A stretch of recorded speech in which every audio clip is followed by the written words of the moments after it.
पीछे भी तो खींचेगा।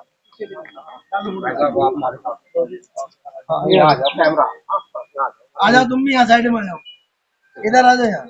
भारतीय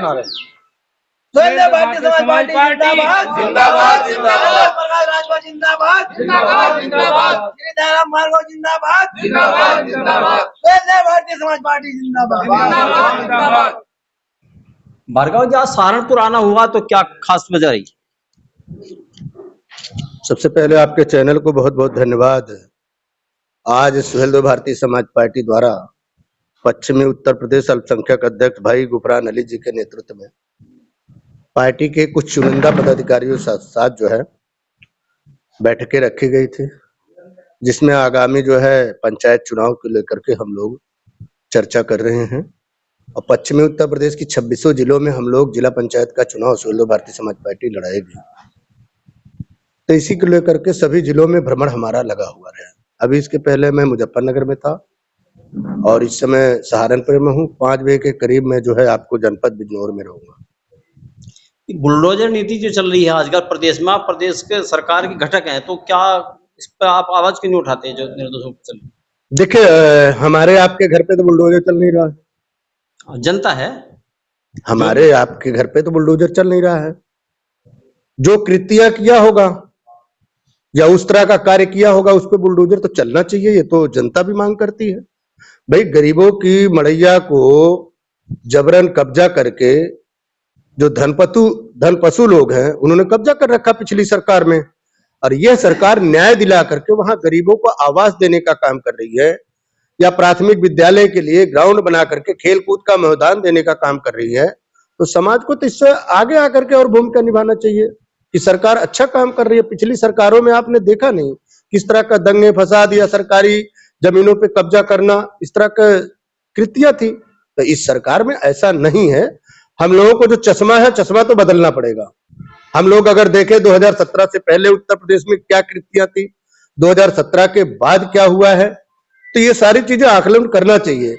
और अगर मैं खासकर मुस्लिम समाज के भाइयों से कहना चाहूंगा, 1947 के बाद, देश आजादी के बाद 78 सालों में किसी सरकार में बताइए कि मुस्लिम समाज के बच्चों ने एक साथ जो है ISPCS क्या बीट करने का काम किया। पहली बार NDA सरकार में, योगी मोदी की सरकार में 53 बच्चों ने IPS को बीट करने का काम किया, मुस्लिम समाज ने किया।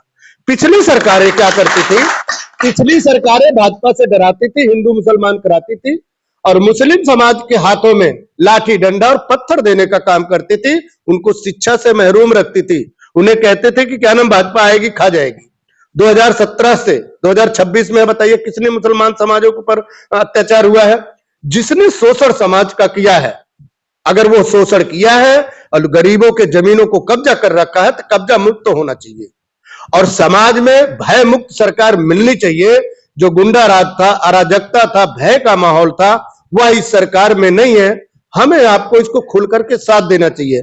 बहुत सारे काम अच्छे हैं। आज आप बताइए, मुस्लिम समाज के बच्चे शिक्षा के प्रति आग्रसित है कि नहीं है?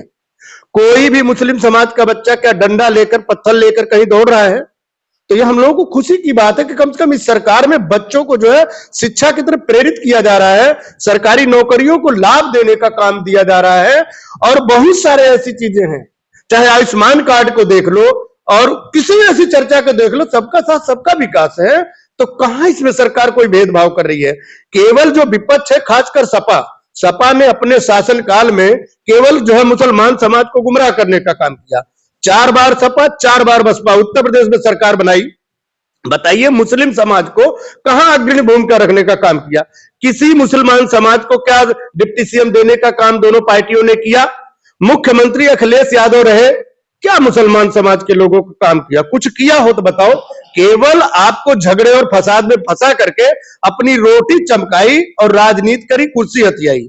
हमारी पार्टी तो कह रही है कि आप 2027 में अगर सरकार बनाना चाहते हैं, किसी मुसलमान को CM घोषित करिए। उत्तर प्रदेश में 20% वोट जो है मतदाता उत्तर प्रदेश में जो है 20 करोड़ उसकी आबादी मानी जाती है और कम से कम 20% वोट जो है मुसलमानों का उत्तर प्रदेश में है।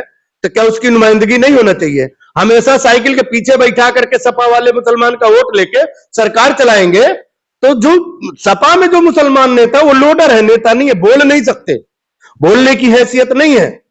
बोलने वाला व्यक्ति चाहिए। आपके समाज की चर्चा कौन कर रहा है? आपके बच्चों को जो है, जो लाठी डंडा या इस तरह की कृतियां करवाता था, वो कौन करवा रहा था? आज क्यों नहीं हो रहा है? ये बहुत सारी समस्या थी। उस समस्या आज उल्टा हो गया है भार्गव जी। 80% जो है लोग कहलाते हैं, उनके अंदर भय पैदा है, 20% का डर दिखा दिखा के। नहीं, ऐसा नहीं। आप बताइए, आप इसी सहारनपुर में है, मैं बताइए आप हमें कहाँ है?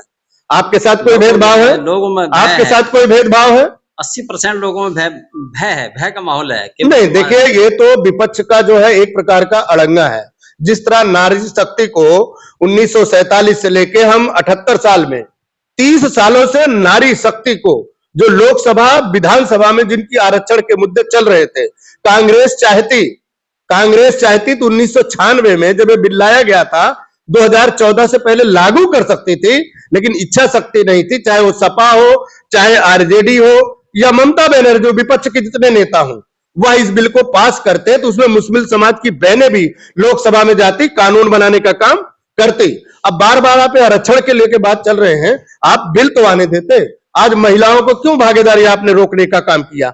ये जो 16 तारीख को महिला आरक्षण बिल को रोका है आपने, ये जानबूझ करके केवल उन सांसदों ने इस काम किया है कि जब क्षेत्रफल बढ़ेगा तो उसमें उनके वोट बैंक कटेंगे, वो संसद में ना जा पाए। जो लोग आपके साथ अत्याचार कर रहे हैं, नैतिक कार्य कर रहे हैं, आपकी आवाज नहीं उठा रहे हैं, वो संसद में ना पहुंच पाए, इसलिए इस बिल को रोकने का काम किया। अगर वह पास हो जाता तो उनकी सांसदी में बंटवारा होता, वहां से कोई महिला चुन के आती, आपके बच्चों के भविष्य की आवाज लोकसभा में उठाने का काम करती। तो ये लोग नारी शक्ति को, जो आधी आबादी कहलाती है भारत देश में, उसको आगे नहीं लेने देना चाह रहे। 2027 का चुनाव आने वाला है, उसमें क्या रूपरेखा रहेगी? क्या भारतीय समाज पार्टी 403 विधानसभाओं को मजबूत करते हुए पश्चिमी उत्तर प्रदेश का मैं संगठन से प्रभारी हूं, राष्ट्रीय प्रवक्ता, राष्ट्रीय सचिव हूं। पश्चिमी उत्तर प्रदेश के 26 जिलों में मैं चलने का काम करता हूं। हम लोग संगठन का काम करते हैं। जैसा निर्देश नेताजी का होगा, आदरणीय नेता ओम प्रकाश राजभर का, हम लोग वैसा काम करते हैं।